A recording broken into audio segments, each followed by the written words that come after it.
Welcome back to the Takeout. Democratic Congressman Khanna of California says he was detained by Israeli settlers during a visit to the West Bank last week. Khanna says his group was held by gunmen for more than an hour until calls to the American embassy led to their release. He accuses the Israeli military of helping the settlers in all this, which Israeli Defense Forces deny. Congressman Khanna is a longtime critic of the Israeli government under Prime Minister Benjamin Netanyahu and posted this video on social media yesterday. They called additional settlers for support and held us captive for 75 minutes, recording videos, laughing at us, and mocking me and my staff. I will never forget their faces. Kasky is an aide to the congressman, and he was on the trip and took the photos you just saw. Cameron, I'm glad to have you on the program as succinctly as you can. Tell my audience where you went, what the motive was, and what happened. So we were in Masafer Yatta, a region in the South Hebron Hills, and we're visiting this elementary school that was EU-funded in the village of Zenuda that had been firebombed by settlers years ago.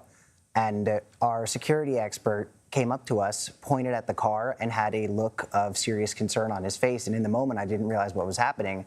But suddenly I saw young men, somewhere between 17 and 22 years old, with not only like machine guns, but also guns that had silencers on them. And I realized very quickly that we were going to be detained by settlers because in Area C of the occupied West Bank, you'd be hard-pressed to find an area where that was not a serious risk. And what happened as you were surrounded, and what was the feeling of you, the other contingent, and the congressman? Well, there were Israeli people in the vehicle who had had experiences with this group before. And if you look up the Hilltop Youth, which many Israeli government officials have condemned as what is essentially a terror organization, you know that these people are not messing around. So I was terrified. I'm a school shooting survivor. I was in the high school in Parkland, Florida that was shot up, Marjorie Stoneman Douglas, back in 2018. So this was not exactly a new feeling to me, but it was pretty horrifying because all over the occupied West Bank, there are stories of people who have committed these acts of gun violence, but unlike the shooter from my high school, they have not seen justice. They have not had a trial. So I truly didn't know it was going to happen to us. So the Israeli ambassador, Michael Leiter, has said many things on social media. I want to give you a chance to respond to them.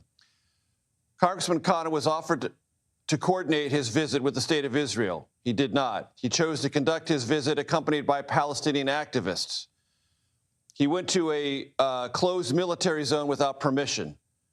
He used this incident to talk about genocide and apartheid, libels to other reporters.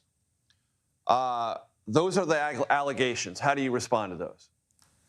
Well, listen, first of all, Jerusalem Post article has debunked a lot of these things, and the Jerusalem Post is not exactly a pro-Palestine paper.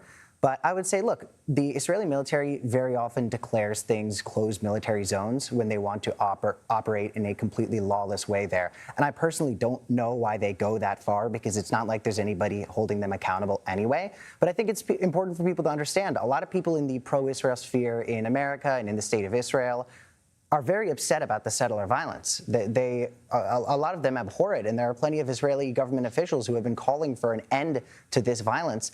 But what people don't understand is that there is absolutely no daylight between the Israeli state and the settler movement. They are frequently working in coordination, and very often when there are settler attacks and the IDF shows up, they do not arrest any settlers. They arrest the people who are being attacked. And I was around Jewish, American, and Israeli people who had been beaten by settlers only a night before and were arrested by the Israeli police. So this is a serious issue that is beyond just what we've seen in Gaza.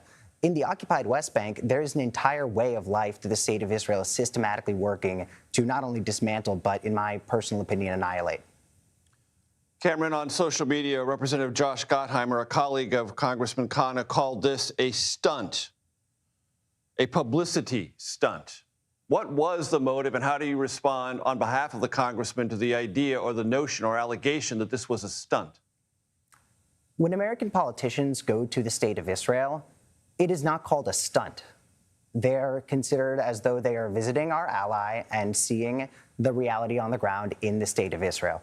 What we were doing was visiting Palestine and visiting the people there who very generously hosted us and told us their own stories on their terms.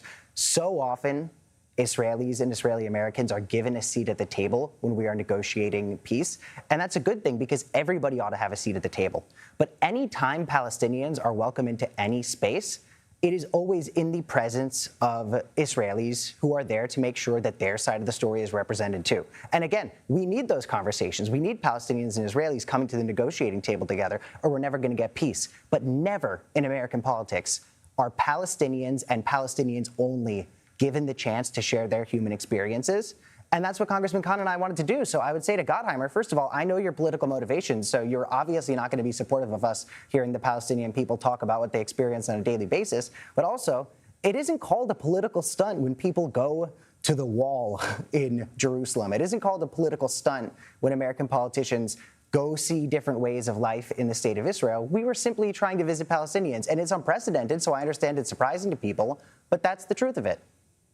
Cameron Kasky, part of Ro Khanna's traveling entourage in the West Bank. I appreciate the time. Thank you.